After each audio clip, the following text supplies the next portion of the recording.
Good evening and welcome to Normal Ireland Live. My name is Curtis Daly and I will be your host this evening. And I'm joined by our very special guest, Sneakcret. How are you today? Normal, surviving, thriving, trying my best. How are you?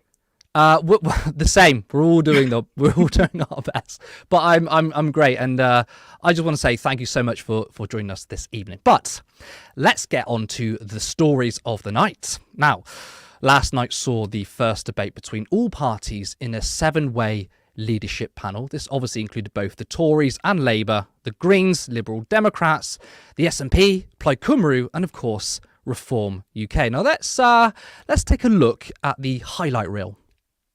I think what happened was very wrong. I think the Prime Minister has apologised for that. I started yesterday morning watching a recording made by the Royal Mint of my late grandfather. If he had been there yesterday and seen the Prime Minister walk away from him, I would have found that completely, as I do now, find it completely and utterly unforgivable.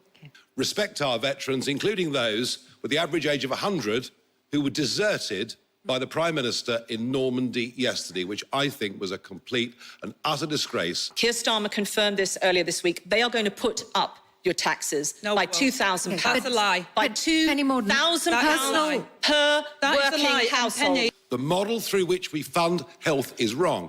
So this is Nigel telling us he doesn't believe in the NHS. This is what he's doing. He's telling the public he does not believe in the NHS. No, I'm telling you. Treasure.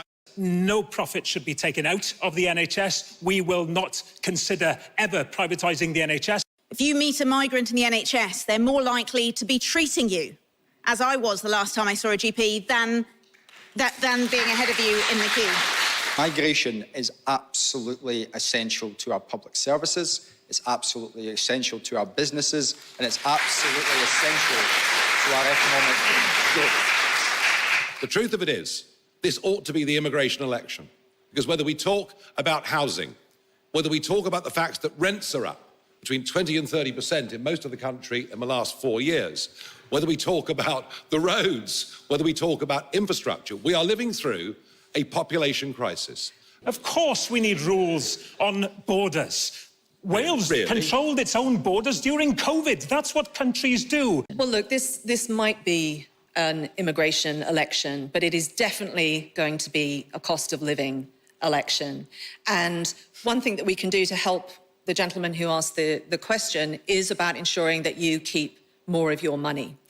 We will cut your taxes. Labour will put your taxes up. Cost of living, you can't escape what's happened. So Labour's first plan and priority is to secure the economy. We will never go fast and loose with public finances because it's working people who are paying the price for that.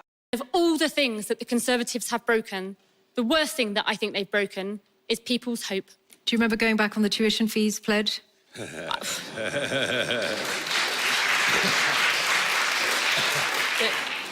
That's a sore subject for us for sure.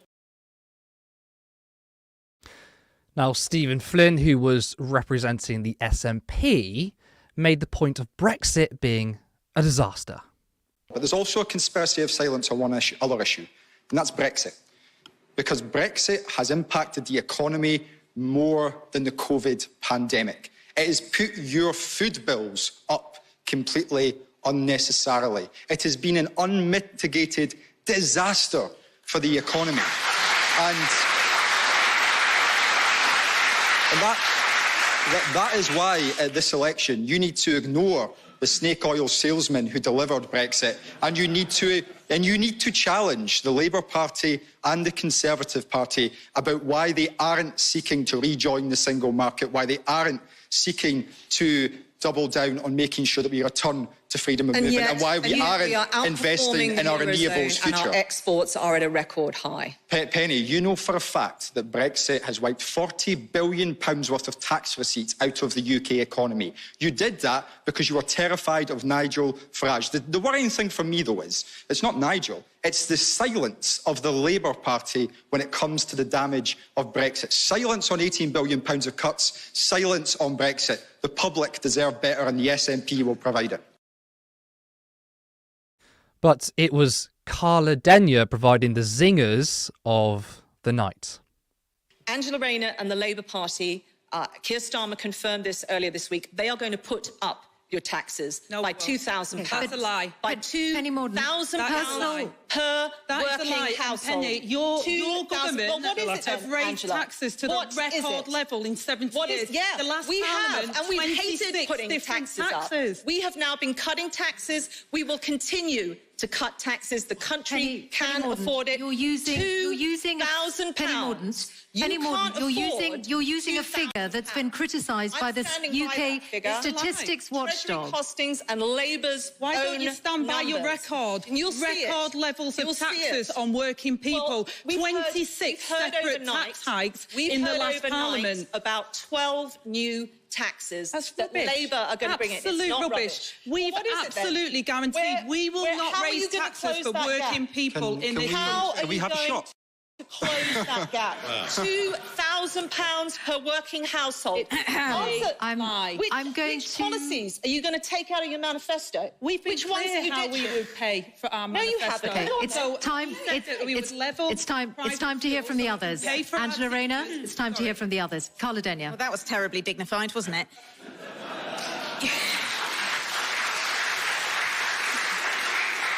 You can all see the Tories are toast. Thank goodness. But we deserve better than a Labour Party that is offering more of the same. Angela says that Keir has changed the Labour Party, and she's right. He's changed them into the Conservatives. Now, looking at the polling of the debates, you've got Carla Denyer and Stephen Flynn. They came out on top in terms of net favourability of plus 31. Just behind was Daisy Cooper from the Lib Dems with plus 30. Angela Rayner plus 23, Runap Yalwa from Plaid with plus 17, Nigel Farage plus 10, and the only one with a net negative rating was Penny Mordaunt with minus 19. Sneakcret, what are your thoughts on last night's debate? Any particular winners or losers you found? Oh, well, the thing is, when you say like the popularity between the parties afterwards, it does normally tend to be the case that it's the smaller parties that get more favourable kind of perspectives. I don't necessarily know if that translates into actual results for them further down the line. What was nice about this one compared to like the yogurt fight that was Keir and Rishi going at it was actually having people step in with left-wing perspectives. Stephen Flynn saying, actually, immigration is a good thing and is beneficial to the country. Having people actually call out some of the rhetoric that we're seeing was really interesting. It felt like Penny and Angela were just bickering, which I think really allowed the rest of the candidates and the rest of the speakers to kind of rise above it and be seen as tackling the real issue. So I think it'll probably have done more harm for Labour than anything else, but I wouldn't be surprised that Penny came off badly, right? Yeah, I mean, that's interesting you say that this potentially could harm Labour. And we can all agree that the Tories aren't looking that good this election. Polling shows that Penny Mordaunt was the only person with net negative ratings. Rishi Sunak didn't look good. But that's an interesting point you made about Labour. Because, of course, I mean, I didn't particularly think that Angela Rayner was concise, was clear. I mean, as you said, it was a bit of a shouting match, and no one likes that. But I mean, besides the two main people, I mean, what were your thoughts on maybe Plaid or the Greens or even actually the SNP?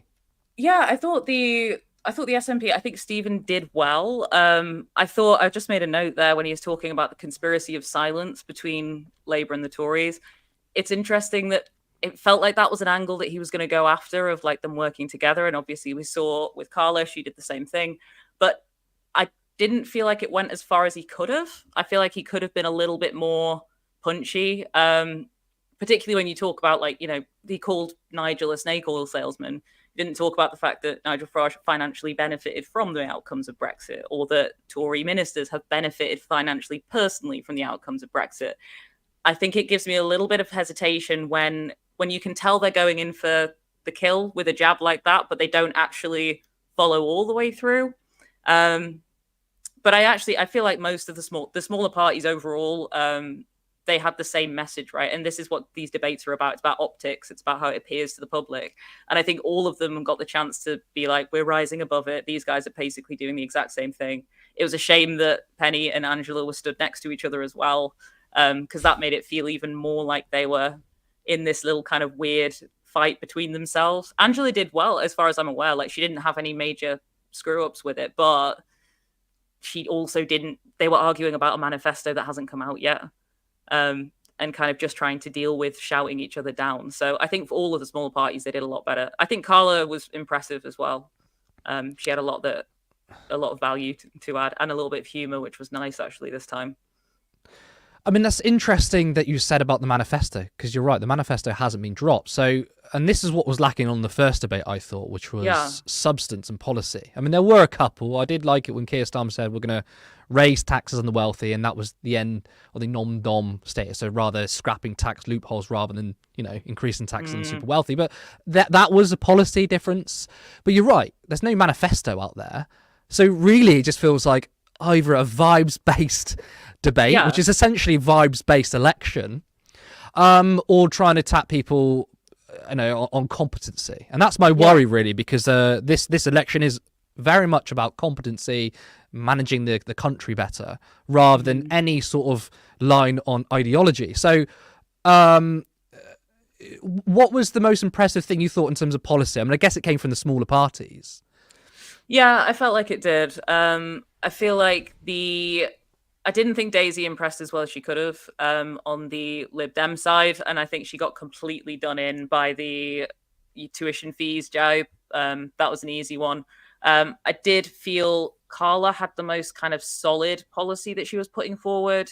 She may have leaned a little bit too far into some of the schemes that she was talking about, like the home insulation scheme, because she brought it up a couple times, and I felt like maybe once we get to the third time, people are going to go, oh, okay, we're just hearing more of the same.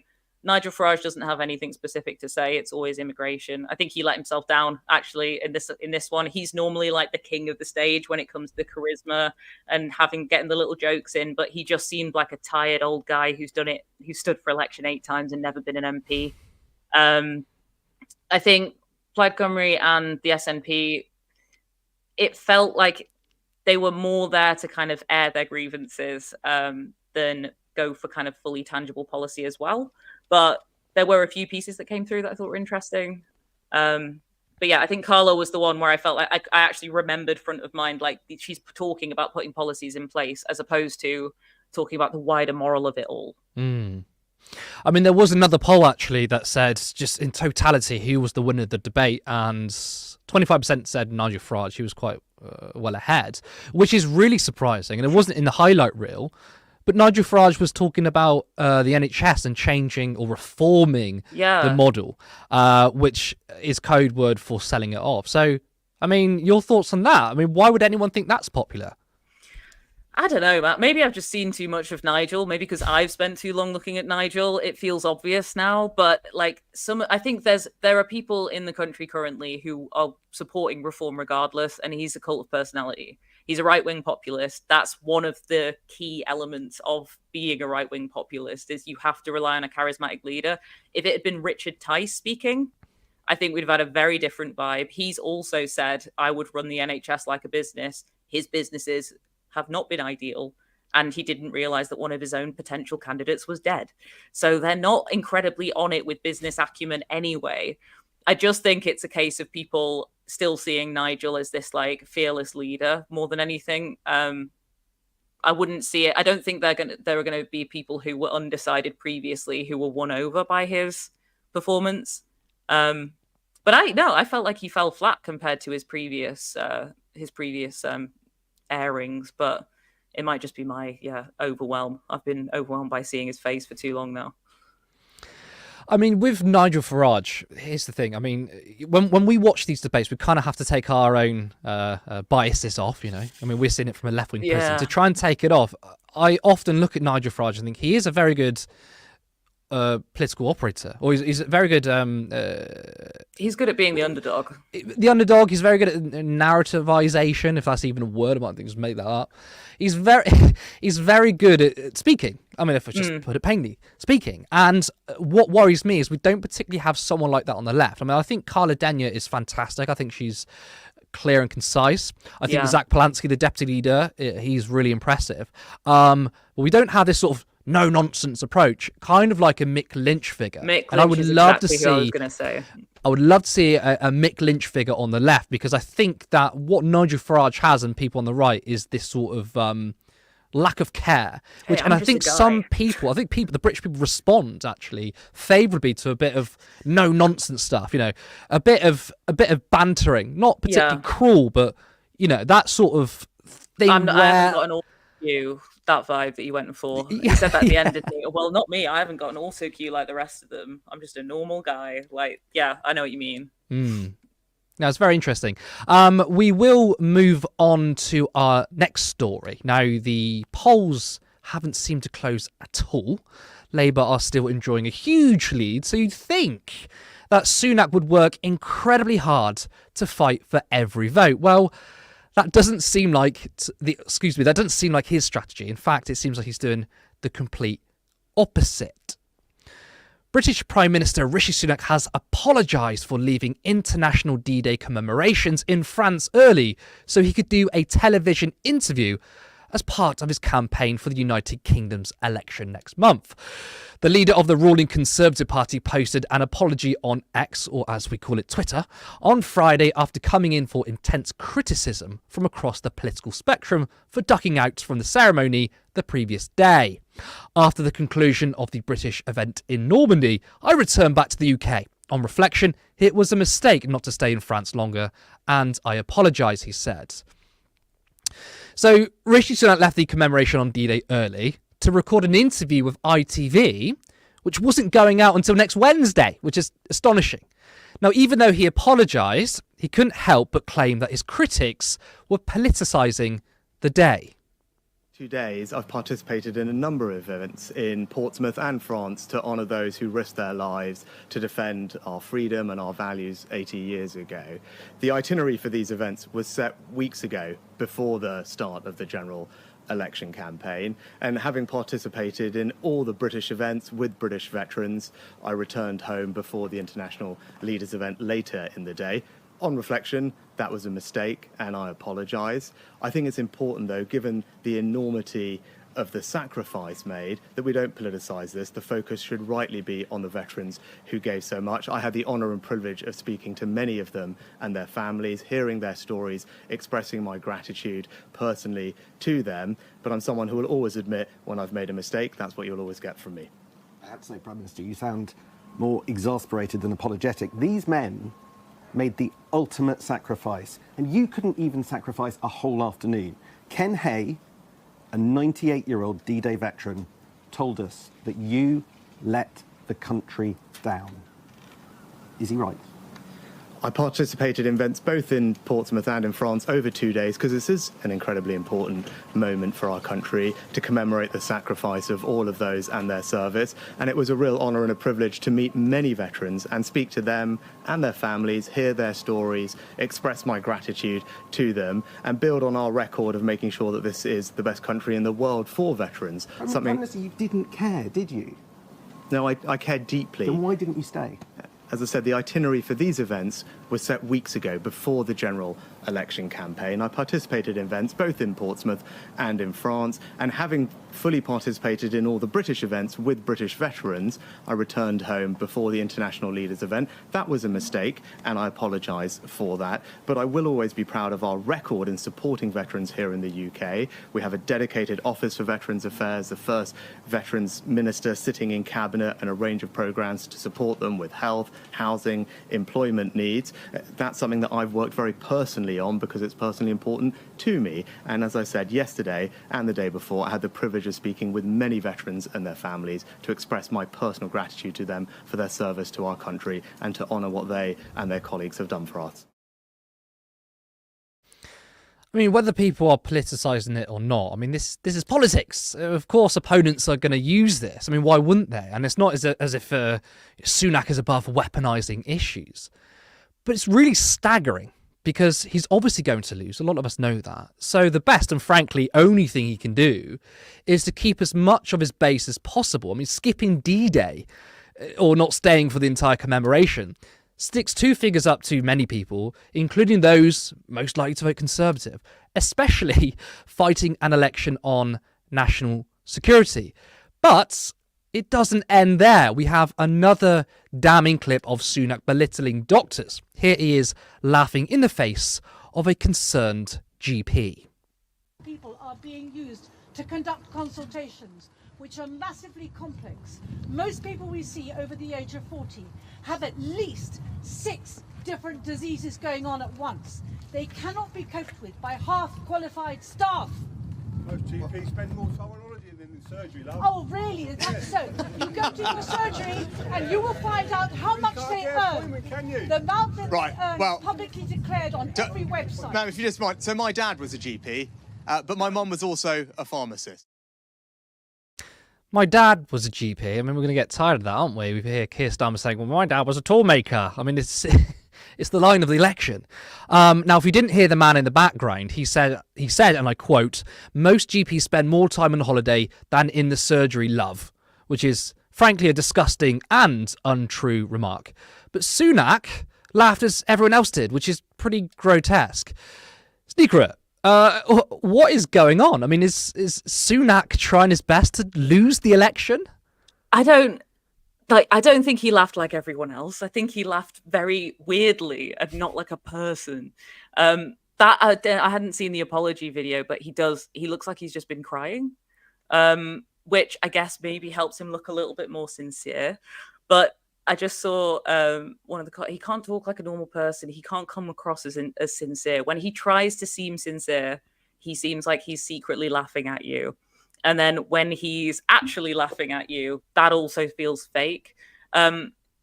This is my no source theory about what's going on this year. I think the amount of Tory MPs that have stepped down and the sheer amount of the lack of chance that the Tories actually have to come back into government, I think every other person in the Conservative Party is just out either looking for a new job or moving their assets or shredding their papers, and they've just forgotten about Rishi because he's got no idea what he's doing.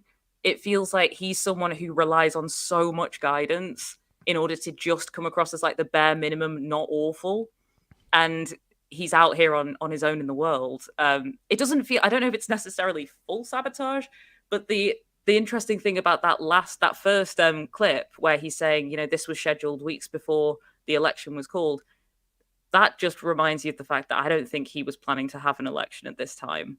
And it wasn't within his control to actually call it for himself. He sounded like he was like, well, that was what I was going to do before they made me have an election. It's just crazy. No, it's an absolute disaster. That's interesting you say that, actually. If you were to theorise again, who do you think potentially pushed this election? Because in my mind, I think a lot of Tories didn't want to lose their jobs, didn't want to lose their seats, So they were like, oh, we're going to try and push the election back. And actually, if anything, Rishi Sunak was overconfident, but you think maybe it wasn't up to him? I would like to hear a theory from you.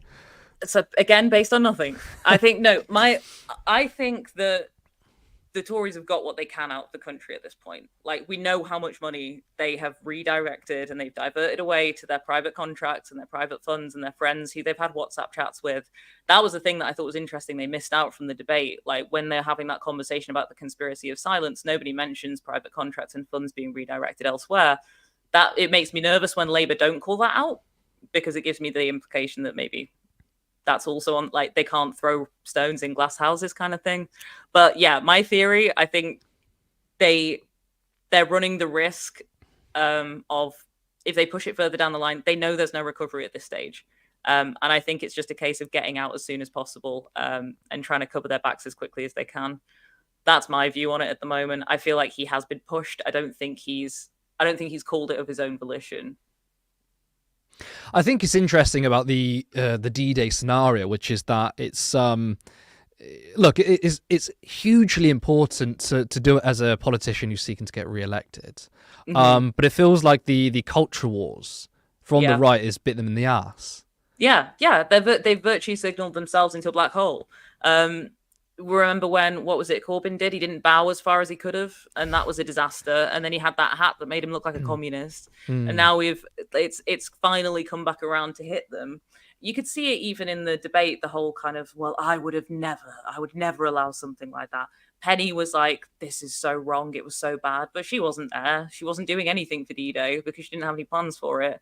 It's just transparent. I think it's pretty, I can imagine it being pretty jarring for people who maybe are conservative to have seen him leave to go for a interview for PR, but I feel like for the rest of us, it's been pretty obvious for a long time that that those kind of virtues, he talks about improving the lives of veterans there. Veteran homelessness went up by like 14% in 2023. Like, he doesn't care. He doesn't care about homeless people or veterans. But it's interesting that the double standards that they have and this fake image is kind of, it's nice to see it clear for everybody at this point, but I don't know if it's enough for me to feel, you know, a little bit of serotonin from this election. I don't think I'm quite there yet. The most boring election on record, I think. And actually, Nigel Farage admitted it was boring because it is. It's a very flat election. But what strikes me is that the Conservatives are obviously never good in these policies. I mean, they talk about that they care about veterans, but they're happy to see homelessness skyrocket, which obviously includes a lot of vets. But they've always been good, at least, for show. They'll turn up and they'll criticize the opposition for not wearing a proper suit or, wearing a proper jacket, not bowing hard enough. All these things because they're virtue signaling. And Rishi Sunak can't even do that, which is astonishing. And how far he's fallen. Under furlough, which I think Boris Johnson pushed that policy, in my opinion, Rishi Sunak was seen as the hero. The BBC had him in the Superman outfit. And now he can't even do basic virtue signalling conservatism. It's really astonishing. Yeah, no, he's fallen apart. I think it's a little bit like the leadership debate the other day. Like, I think I was saying to someone, at least in 2019, Corbyn and Boris hated each other. Like, they really did hate each other as individuals. And with Keir and Rishi, it kind of feels like the Spider-Man meme, where they're kind of like, they can't criticize what the other is doing, except for, I'm not the Conservatives. Labour did really badly with something in 2001 or whatever, when they were last in. There's no charisma to either of the leaders, which is, I think, probably why it was a little bit more enjoyable watching the debate last night. Angela Rayner has something to her, right? Like, Penny Mordaunt has something. Watching Keir and Rishi debate or try and set themselves apart, you can see it. I think it's like the secret manifesto or whatever it is that's up on the Labour site at the moment. If you search Labour manifesto PDF, it literally every page has, we're not the Tories, we need change. That's all they're saying. And I think with, Rishi, he needed a lot of guidance to be believable as a human. And that guidance, for whatever reason, either he was already a pariah within his party, they've thrown him out to put him out to pasture, or he's been actively kind of undermined by people. Nobody could get him an umbrella. Like, that felt suspicious. It's almost like the theatre of it has become far too transparent at this stage, but we haven't got any of the actual showmanship. We've just got the flashing lights on the stage with no actors. It just feels like it's gone more and more farcical, but in the most boring possible way. And the thing is that you can accuse the same thing of Keir Starmer. I mean, Keir Starmer's not particularly charismatic. In fact, he's an empty vacuum.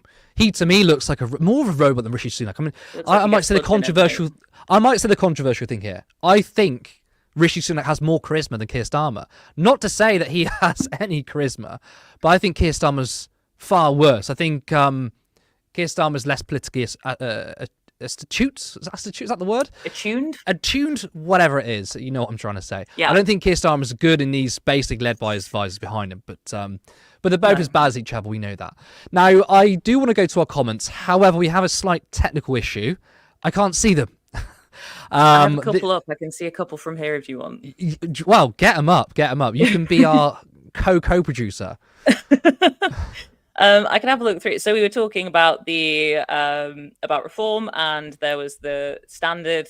It's all coming from Nigel's side.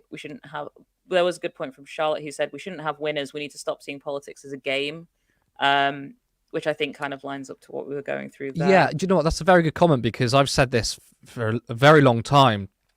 Politics is always seen as a game, but it's seen as a game largely through the lens of the media. They love playing the game of politics. They don't care about policy. It doesn't particularly affect them. So it's more about, I mean, I saw a client journalist say, I was really impressed by Keir Starmer, the way he remembers their names and the way he leant forward on his podium. And I think this is not important. What's important is, what are you going to do about public services? So I think it's a very good comment. If you can kindly try and read me out another one. I promise we will fix this technical error next time. We did have, so actually there was an interesting one there from Colin, who said Sunak called the election. His theory is that Sunak called the election because he was just about to face a leadership bid, which I think, that's a slightly more substantial way of saying. I suppose you want to jump before you're pushed, aren't you? Yeah. And then we do have one. Rishi has more character than Keir, but I wouldn't use charisma. Someone said, I don't care if a politician is boring or charismatic as long as they have workable policies that will improve the lives of ordinary people. This is what you were saying there in terms of the media having more of a field day with elections. I think that message is exactly how I felt this time in 2019, where it felt like it was overblowing people just being human beings. It was Ed Miliband with the sandwich in 2050, all of that. But what we're seeing this time around is it's almost like the media is trying to sell something, but we've got two black holes of charisma when it comes to Rishi and Keir, and it just makes it, I think that's the kind of weird, uncanny valley feeling that we're getting at the moment. There's nothing to make fun of or to sensationalize because it's just sad. Well, that's the thing. I mean, I remember saying this to somebody else. I can't remember who it was, and I was thinking, at least we know who's going to win the election. We know that the candidates are bored, but at least can we not see some more funny stories, some more blunders and gaffes? And we're not even seeing that. I mean, we're being deprived of a general election gaffe, which is really disappointing. I want to thank everybody in the comments. I'm sorry I couldn't see them myself. I'm sorry, I don't know who put those comments in. And I say it's our fault. It's not. It's the system we're using. So I'm blaming the system. Once again, it's the system. It's the system. I'm blaming someone else, as Keir Starmer says. Let's move on. Now, Turn Left is still voluntary. We have multiple people working on these shows outside of our paid jobs to bring this coverage to you. So we would really appreciate if you hit the subscribe button and share our content. And if you can support us on Patreon for £3 or £5 per month. The goal is to become a fully funded media organisation where people can dedicate their time to Turn Left with a wage. That's patreon.com//Turn Left Media. Now, on to our next story. The Times released a dossier of 20 candidates supposedly being anti-Semitic. Green Party general election candidates have shared anti-Semitic slurs and conspiracy theories, backed pro-Palestinian protests at Auschwitz, and justified the October 7th terrorist attacks on Israel. On Thursday night, party officials were examining a dossier featuring nearly 20 candidates who have shared offensive material online. Among them were individuals who compared Zionism to cancer and claims the Hamas atrocities on October 7th were a false flag orchestrated by Israel. However, included in the list were people who made comments which were not anti-Semitic at all. Rather, they were strongly critical of Israel. Now, the comments made by some of the candidates, some people may find crass, but if we're talking about a state, which is Israel, it's not anti-Semitism. In fact, conflating anti-Semitism and Israel is one of the definitions of anti-Semitism, according to the EHRC. Now, Zach Polanski, the deputy leader of the Green Party, was faced with questions of anti-Semitism, and we're going to show you a couple of clips. Well, I think the first thing to say is I'm Jewish myself, and in fact, that's particularly relevant because there's only 5 Jewish people in British politics who have ever been in leadership positions. So I take anti-Semitism really seriously, both for my own safety, but the safety of the various Jewish communities, as I take any form of racism, Islamophobia, whatever it may be, really seriously too.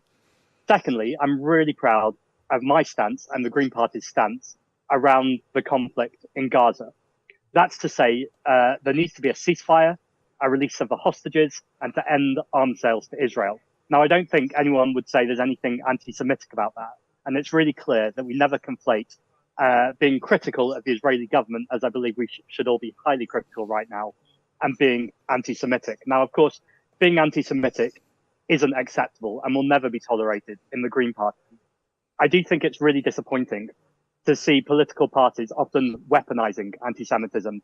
This is something that needs to be treated with intention and care. And I know I'm on Times Radio, but I also think the day that political nominations come out, to be releasing a political dossier on candidates, and that will be taken seriously. But the timing of it feels like that isn't treating a really serious subject with sensitivity and care and indeed intention. So I think this is a nuanced conversation, and I think it's about cool heads. Ultimately, anti-Semitism should not be accepted. It won't be in the Green Party, but neither should it ever silence criticism of the Israeli government. The Times said today that there is a dossier. 20 of your candidates who are standing are circulating anti-Semitic material. So anti-Semitism needs to be taken with intention and care and needs to be dealt with really seriously. And the Green Party will never tolerate anti-Semitism. So I should say, those candidates running, or all 20 are they out? Okay, I just say I'm a Jewish politician. I'm one of only 5 people in British leadership history that have run as a leader in British politics. So I take this really seriously, and I actually find it offensive from the Times that this is not being taken with the care it needs to. Now, if people have been anti-Semitic, it is right that they've been suspended and expelled from the party. However, I'm also really proud of our party's position on Gaza. We have called for a ceasefire from the beginning, a release of the hostages, and an end of an arms sales to Israel. From the Times article, some of these people being accused have done things like walked with a Palestinian solidarity march. When we conflate anti-Zionism or criticism of the Israeli government with anti-Semitism, that's dangerous. And as a Jew, that makes me feel less safe. It's really important in British politics we have a sensible conversation about anti-Semitism, Islamophobia, and all forms of racism. I'm not surprised that some of the powerful and wealthy, like the Times article, are coming for the Green Party. I think we'll see this increasingly. We're going to be resolute, say no to anti-Semitism, but stand against power and wealth, trying to make our politics more toxic. No, I think that Zach handled the questions perfectly. I mean, he explains that, of course, allegations of anti-Semitism should be treated seriously, but that being an anti-Zionist or critical of Israel is not anti-Semitism. And I think he's very effective at combating the weaponization of a really serious issue. Now, I spoke to him a few weeks ago and we had a similar conversation on this topic because this was just after the local elections. And he said to me, as a Jewish person, when you throw around false allegations of anti-Semitism, it makes me feel less safe. And I think that's a really important point. Now, of course, it's not lost on many that the Greens were attacked, as I just said, of the local elections, because they performed extremely well. And they essentially faced the Corbyn treatment, with many people suddenly concerned with anti-Semitism in the Green Party. And I don't know, nothing to do with the fact that they've become more popular. Now, this prompted many people from inside the Labour Party to attack the Greens too. But one thing that really stands out to me is Luke Akehurst. Now, he is currently a Labour candidate for Durham. Well, another clip has resurfaced of him being unequivocally anti-Semitic.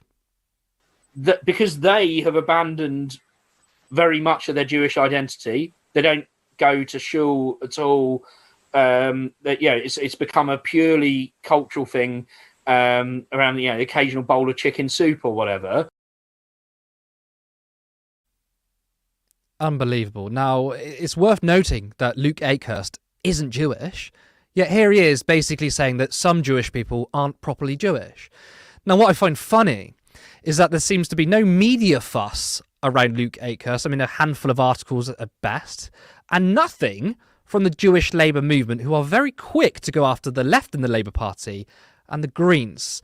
Sneakcret, look, obviously, all allegations of anti-Semitism must be taken seriously. You heard from Zach there, but obviously there are many false accusations of it too. So I'd like to hear your thoughts on these attacks from the Greens, and it seems like quite a timely thing. Yeah, I mean, the thing that I found a little bit concerning about the article from the Times, they did use examples of the things that they could share examples of. So when they were talking about the comments that people had made about October 7th, if they had a tweet, they would put the tweet straight out. Like, that was front and center. So there's clearly a desire to put this information forward. None of the information that they shared from this dossier that was put as like a screenshot or shared within the body of the article was directly was anti-Semitic. It was critical of Israel. I do think the conflation of these two things is getting pretty concerning at this point, especially when you do have people like Luke Akehurst who are not Jewish, who are making extremely anti-Semitic comments about individuals. there was that clip from him talking about the woman with Jamaican Jewish heritage and the idea that she maybe had some conflict within herself, and that was why she was doing certain things. So he's made some extremely directly racist comments. And it is interesting that it's not the same. There's not the same level of interest in things like that, especially when we're talking about someone who is a confirmed candidate for an area. I think there's a level of skepticism now when it comes to just media literacy in terms of the content that's put out. And I think obviously Zach is a great speaker, and I thought his kind of way of addressing that in the first clip should pretty much lock it down. But yeah, it feels like we're kind of, the weaponization of these things is getting, it's scary to see it happen again.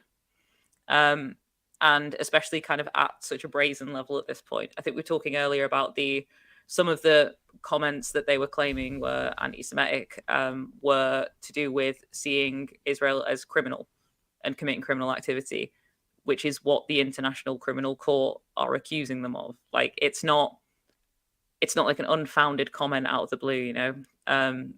But it is, yeah, it's concerning that this is being pushed now ahead of the election again. I mean, it speaks to the lack of democracy, or the assault on democracy, where it seems like you can't put a particular point of view, which is either anti-Zionism or criticisms of Israel. And I think, you know, it was a very formative experience for myself during the Labour Party years. And look, there were people who were anti-Semitic. Okay, Yeah. there were people on the left who were anti-Semitic. I see it now, but it's a small minority. I mean, what I'm really interested in is, I think the anti-Semitism crisis worked with the Labour Party. It certainly dented their popularity. It certainly contributed to the 2019 election. I mean, I think that Brexit was the biggest thing. That's my personal thing. But I did think it contributed to it. But I wonder how much it's going to work now, because given since October 7th, we've had people saying, actually Luke Akehurst himself saying the UN is anti-Semitic, simply saying, oh, I don't want to see the ethnic cleansing or the genocide of Palestinians. You're called anti-Semitic.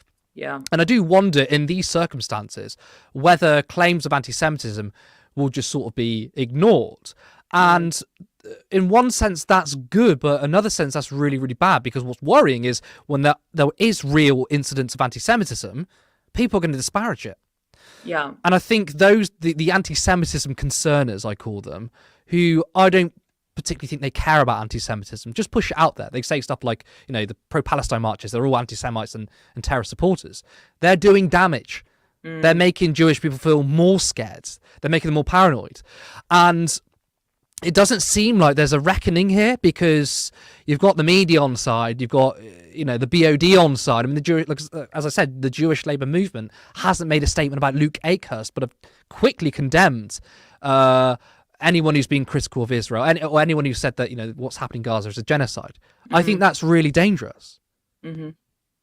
Yeah, I'm thinking of it from the perspective of kind of people who are undecided voters, or people who aren't as actively involved. I think 2019, the push on the anti-Semitism claims against Corbyn, and yeah, there's a very clear line where you can see.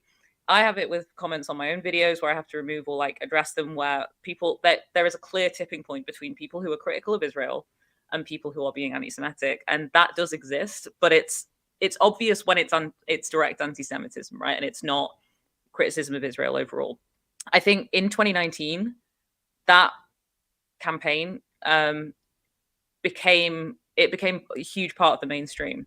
I think the issue that we have now is at the beginning, when October 7th happened, there was a huge media storm. There was all of the unconditional support.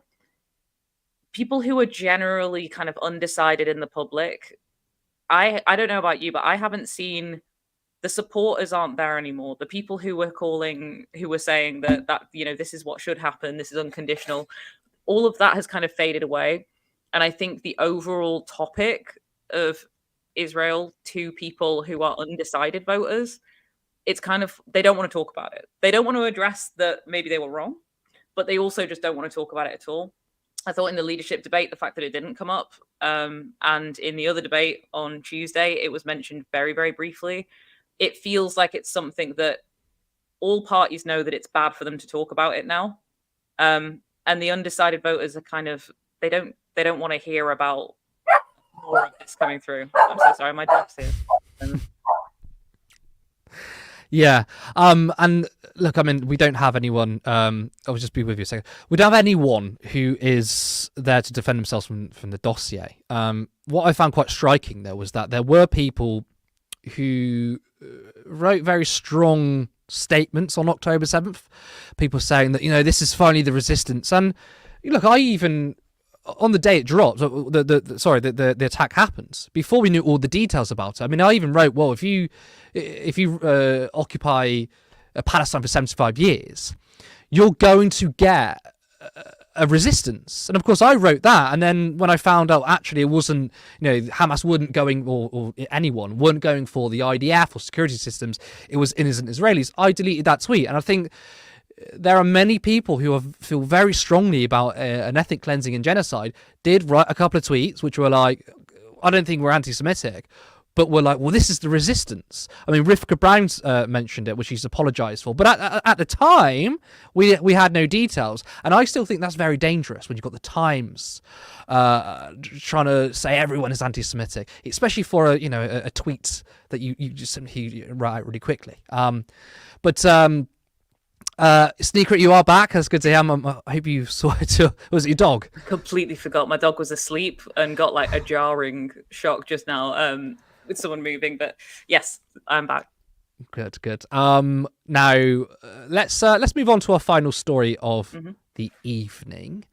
As Labour prepares its policies in the manifesto, one of the pledges that Labour might make is recognising Palestine as a state before a peace settlement. Now, this isn't confirmed, but it has been reported as such. Claims have been widely reported that Labour's general election manifesto will include a pledge to recognise the state of Palestine ahead of the end of a peace settlement in the long-standing conflict. Demands for recognition of a Palestinian state have heightened in the wake of Israel's military actions in Gaza in response to the October 7th attacks. Spain, Ireland and Norway become the most recent countries to recognise Palestine last month, with pressure growing on other states to follow suit. Dale Vince, now a major Labour donor, was among those welcoming the move, posting on X, or again as we say Twitter, that if reports are true, that's an important big step and is very welcome.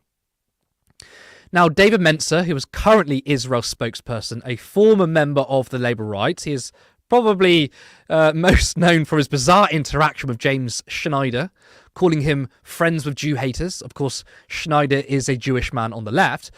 Well, this is Mencer's response to Labour's apparent support for a Palestinian state.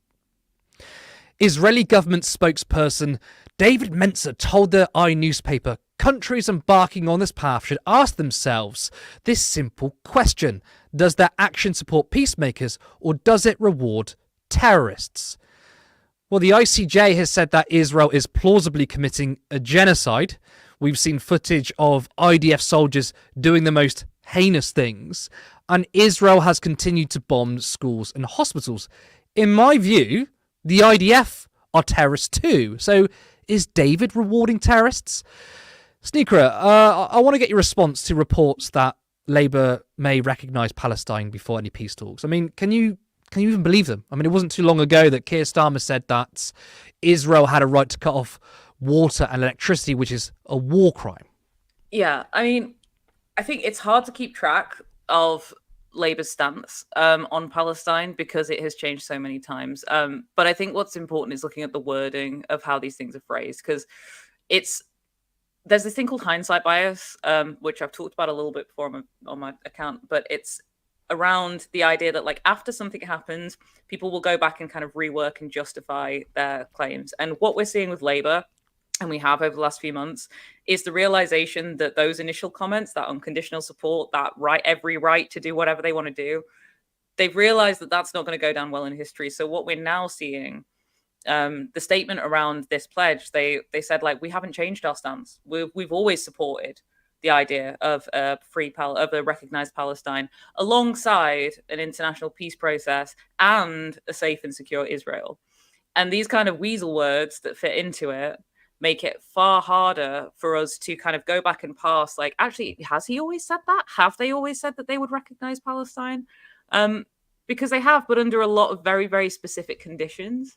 And it feels kind of like they're trying to make a bold statement without actually saying anything. Because they haven't defined what they mean by peace process. They haven't defined what they mean by safe and secure Israel. Because the whole argument is that we can't have a safe and secure Israel if Palestine is also recognized. That's why they haven't been recognized. So it's interesting that it's coming out. It feels, again, a little bit like virtue signaling, but to the left this time. But I think it's really important whenever we see these kinds of comments from a party, these pledges, these declarations, for us to actually really look through the wording and what's genuinely being said. Because the headlines are saying that they're pledging recognition of Palestinian state. The wording underneath the small print is on the condition of this, on the condition of this, da da da da, and it just becomes, it significantly kind of weakens that narrative. But I think it's interesting to see how it's being used by both sides of the media as like, hey, this is a good thing, and hey, this is a really dangerous thing, when really it's not. I'd question if it's really a thing in the first place. Well, it's the bare minimum, isn't it? Yeah. Yeah. Look, the question I ask here is, why would Keir Starmer do this? I mean, obviously, Keir Starmer has a pretty tight control what the policies are going to be in the manifesto. Given that he's said he'd back Israel all the way unconditionally, why would Starmer come out and then say we're going to recognise Palestine as a state? I mean, I genuinely want your view on that. I would love to think it's the same as the rest of the leftist paradox, right? Like, on the one hand, we can't be listened to. We need to be the centrists need to be focused on. We need to pander to the right. We can't pander to the left right now. But at the same time, if you don't vote Labour, then you're dooming the party and you're dooming the country to the Tories. Like, they're not. It's the pandering. Like, he needs the votes. He didn't think he did. And I think it's become more significant recently that, particularly in certain areas, actually there is a big risk, and that this is one of their biggest criticisms. It's a weird one, though, because the only people that it would appeal to would be people who see this as a huge issue. And I feel like hopefully those people are not going to be brought back in by something as empty as this. It feels kind of patronizing, to be honest. But I think it is an attempt to bring some people on the left back into the fold. Potentially people who are otherwise apolitical. And this is the key issue for them. But like they said, they haven't changed their stance. So, yeah, I mean, again, I agree. It's patronising. It's patronising when Keir Starmer recently said he was a socialist, which of course he's not. Oh my God! It's patronising when Keir Starmer and Emily Thornberry backs war crimes of Israel, which again is shut off water and electricity to Palestinians. To then turn around and say, "Oh, we will recognise the state of Palestine," is actually more insulting, because it's clear he won't. There's no way. He's a very weak leader. I mean, I think there are people behind him who are more ideologically to the right, and they wouldn't let this stand. And also, I mean, you can't square this circle. Luke Akehurst is a candidate. He's clearly not going to do anything about it, which, I mean, if you were going to test the high-quality candidates, Luke Akehurst doesn't pass that. If we're going to test the zero tolerance of anti-Semitism, Luke Akehurst doesn't pass that. So Keir Starmer's clearly protecting because he's on the right. Well, how do you square that then with Luke Akehurst, who was extremely pro-Israel? In fact, he used to work for We Believe in Israel, which is a literal organisation that supports Israel. I mean, he's a literal agent of a foreign state, which is crazy. Right? Literally in the Israeli lobby, which is insane. To then say, I recognise Palestine as a state. Yeah. No, it's nothing. It's a nothing burger. Like, there's no. It feels like he thinks that that's enough. After everything that he's done and said, and with it clearly having so many strings attached, it's never going to come to fruition. It would never be allowed to come to fruition. And especially when the spotlight is on, it feels like a pivot from the fact that they've been accused of purging the left, Faiza Shaheen being stepped down, the whole kind of chaos around Diane Abbott, and then implementing Luke Akehurst. But I don't think what's interesting to me is that it would be the easiest resolution to that would be to pretend that you didn't know about the comments that Luke Akehurst has made, and now you're going to stand him down. for that to not be the immediate move and to instead try and pivot the story and feed a story that you're going to continue to pledge the same thing that you've always pledged, but it might appeal to the same demographic. I don't understand. It's either extremely insulting that that's how dumb he thinks people are, or like, I don't know why you would try and throw yourself into such a complicated narrative when the simple solution would be to stand down Luke Akehurst. So yeah, it's a brain teaser, I would say. I mean, look, Labour are going to win. And I guess I don't think Keir Starmer's making any moves to think, oh, well, I might not win this election. Of course, that's not the case. Yeah. I guess maybe he's looking at a handful of seats where he doesn't want to lose. I mean, the Green Party are looking like they're going to take Bristol. Maybe he's worried about George Galloway and Rochdale. I don't know if maybe he's looking at certain seats. But again, I being him, I think, well, I'm on for a huge majority. I don't particularly care. But I think it's almost impossible to try and work out what is going on in the head of Keir Starmer. Mm-hmm. That might be why he's ahead. purging. Sorry, I was going to say, I think that might be why he's more focused on purging the party and the candidates, because he knows he's going to win no matter what. And this is just like a throwing, like a little limp lettuce to throw out there, rather than focusing on, the thing that he doesn't want to do is he doesn't want to allow more left-wing people into the party as MPs when they win. He wants to make sure that the party is as right-wing as possible at that stage. I mean, he's trying to ride this tightrope of, I'm a statesman. I believe in international law, and that's what he even said on the first debate. Yeah. Whilst again, Luke Akehurst calling the UN anti-Semitic. Obviously, Israel is committing war crimes. And you're Keir Starmer. If you're that persona, you used to be a human rights lawman, former DPP. Yeah. Why aren't you backing the ICJ, for example? So I guess maybe election's close. He's saying we're going to recognise Palestine as a state because that is the general consensus that we want a state for Palestine. I mean, whether people actually believe it, whether people actually believe them or not. I mean, that is the kind of, we're working towards that. And maybe he wants to be seen as the international law statesman type. Who knows? It really makes no sense. But we had concurrently over 100 views, 100, 405, which is the same as our first two shows. I want to thank everybody. This is really good. It's our 4th ever live stream. And slight technical hiccup with the comments. But this is, I think, a really, really professional setup here. We have a producer. We have amazing guests every week. So I want to thank everybody for watching. That is all for tonight. I really hope you enjoyed it. I'd also like to thank Sneakcret for joining me tonight, and you can find her on TikTok at Sneakcret, which is SNEAKCIET.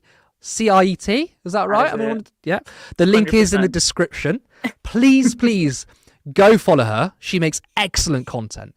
Also, please make sure you tune in tomorrow to watch my interview with Owen Jones, which goes up at 1 p.m. with a really interesting discussion on the Labour Party, 14 years of the Tories, anti-Semitism, and Israel and Palestine.